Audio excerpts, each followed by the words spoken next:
por el manto con que fue cubierto para meterlo en la cesta y lanzarlo al Nilo. Es decir, una manta escondida, cuando es sacada a la luz, devela el origen hebreo, negado al faraón que no lo sabe, de la progenie o de la sangre de Moisés. ¿A qué punto vamos con todo esto? Que el agua simboliza en sí no solamente la naturaleza femenina de Dios, sino que también simboliza, en ese encadenamiento maravilloso concomitante, dijéramos, de símbolos, la humanidad en general. Las grandes masas está simbolizado en la Biblia por las aguas, ya sean mar, océanos o ríos. Eso significaría pueblos, muchedumbres, naciones enteras, mundo total. Pero también en las aguas simbolizan las emociones, los sentimientos. Entonces, el primer trabajo que hay que realizar es sobre los sentimientos, sobre las emociones. ¿Por qué nosotros somos tan egoístas y tan reaccionarios en el yo? Porque nos amamos demasiado a sí mismos y no amamos a Dios sobre todas las cosas ni al ser, no. Y ese amor que es sentimiento y que es falso sentimiento y que es emoción, es agua, simbolizado por el elemento agua. En esas condiciones psicológicas debemos comenzar nuestro trabajo, es precisamente ahí, nuestra transformación de máquinas humanas a hombres verdaderos, es decir, de hombres sin alma a hombres verdaderos con alma. Necesitamos trabajar las emociones, es decir, el agua. Nosotros estamos perdidos aquí y ahora, es porque no hemos comenzado nuestro trabajo transformativo, crístico dentro de nosotros, porque pensamos que a través de la creencia lo logramos, porque pensamos que a través de la pertenencia a esta o aquella institución lo logramos, o porque pensamos que nuestra actitud de vida lo logramos. No.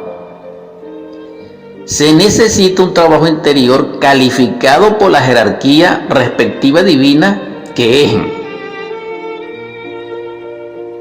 Y ese es otro asunto, porque la verdadera autorrealización íntima, la verdadera iluminación, la verdadera vida en Cristo es el adectado, es iniciática y está regida por leyes distintas a las nuestras. Sin embargo, hay que cumplir con las nuestras también, trascenderlas, quiero decir, pero esas leyes tienen sus principios cósmicos. Entonces, la jerarquía divina, que es la que nos rige a nosotros, ya seamos hombres verdaderos, ya seamos máquinas humanas, porque no existe ningún nivel de ser, ningún espacio-tiempo cósmico que no sea regida por la jerarquía divina. Por eso Dios no es un individuo, ni es una persona, ni es antropomórfico, ni es un Dios, sino que es pluralizado, monista, o es la unidad múltiple perfecta. Dios es Dios y Dios es Dios. ¿Por qué? Porque la unidad es la sumatoria del todo, del total, y el total se sintetiza en la unidad, que es única. Entonces, si comprendemos eso, también comprendemos que solamente podemos salvarnos del agua es trabajando las emociones. ¿Por qué el faraón decreta la muerte de los primogénitos hebreos? Por una emoción negativa.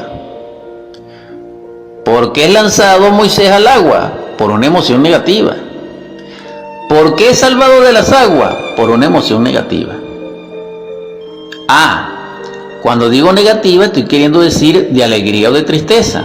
En este contexto ambas son negativas porque no son del ser, no son de la conciencia, no son de Dios dentro de nosotros. Una cosa es la alegría, otra la felicidad. Esto es lo que estoy diferenciando. Nosotros no entendemos esto porque no tenemos conciencia. Nuestras alegrías son mecánicas. Por eso es que después de alegrarnos sufrimos. Y por eso es que después que sufrimos nos alegramos.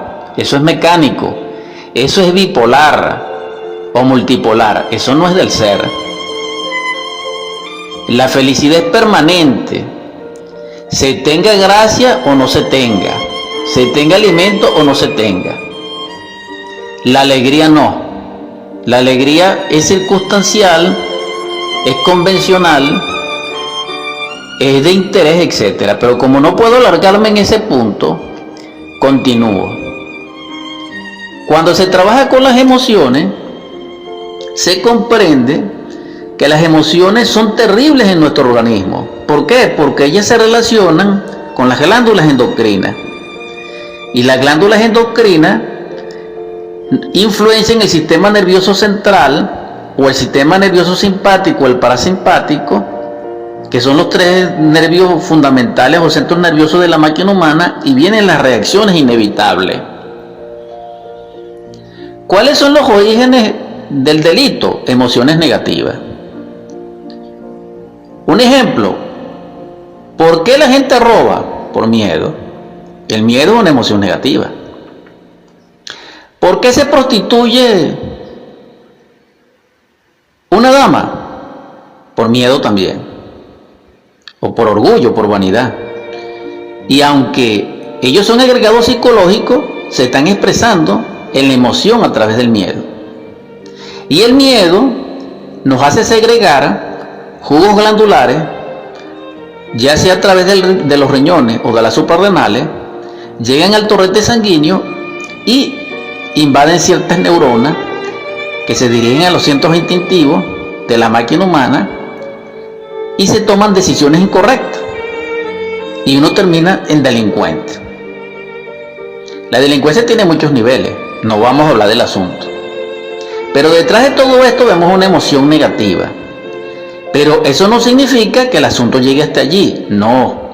Como el cliché de los médicos actuales y de los sanadores actuales, que todo es una emoción negativa. No, no estoy hablando de eso.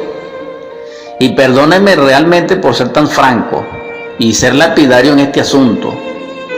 Detrás de las emociones queda mucho que decir, pero vamos a dejarlo hasta ahí.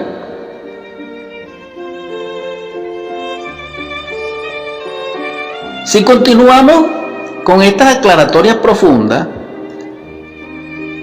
cuando comenzamos a trabajar sobre las emociones, también rectificamos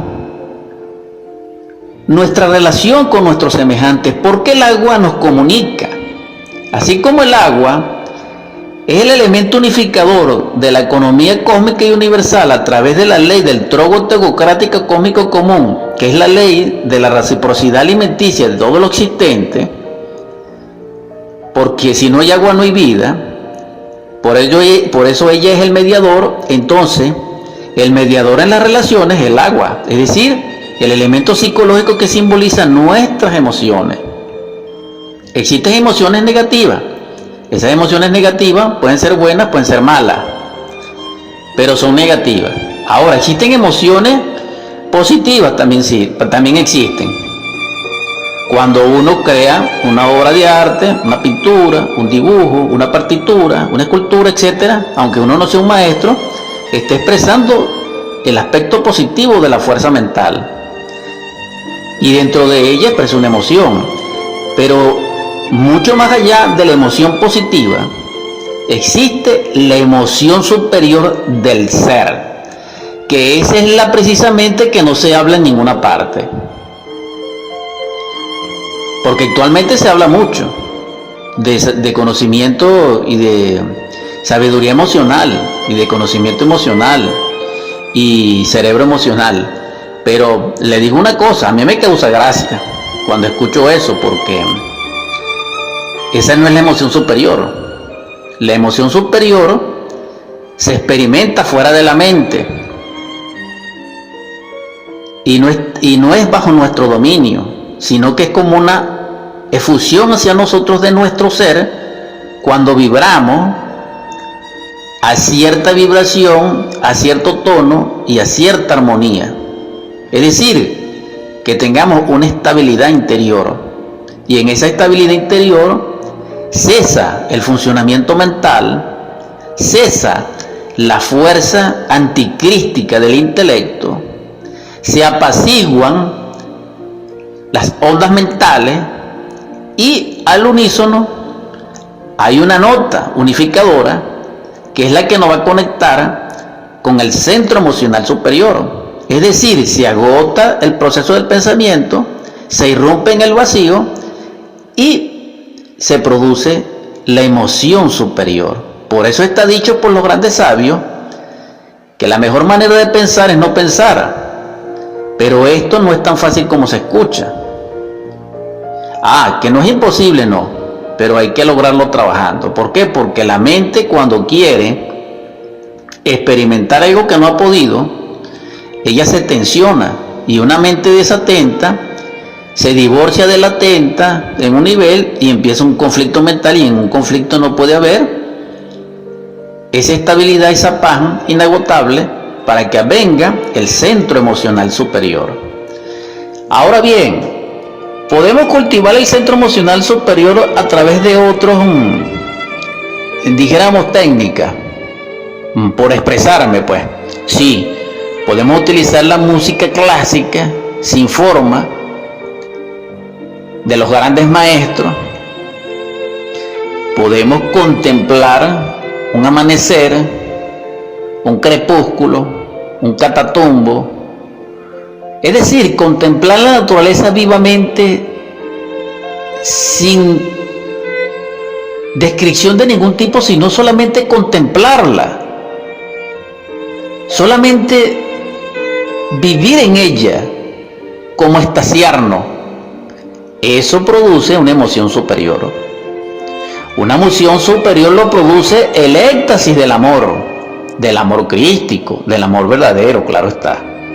Y también lo produce el éxtasis generado en la transmutación del gran arcano, cuando se es diestro en este asunto. Pero también produce la exaltación de centro emocional superior cuando eliminamos un yo. Quien elimina un yo se da el lujo de tener esa capacidad.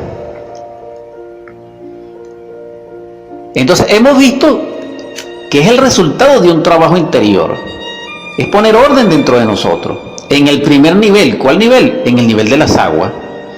¿Por qué? Porque necesitamos salvar al Moisés dentro de nosotros. La salvación de Moisés es el tema importante porque el Cristo es el Salvador. Eso significa que el Cristo salvó a Moisés.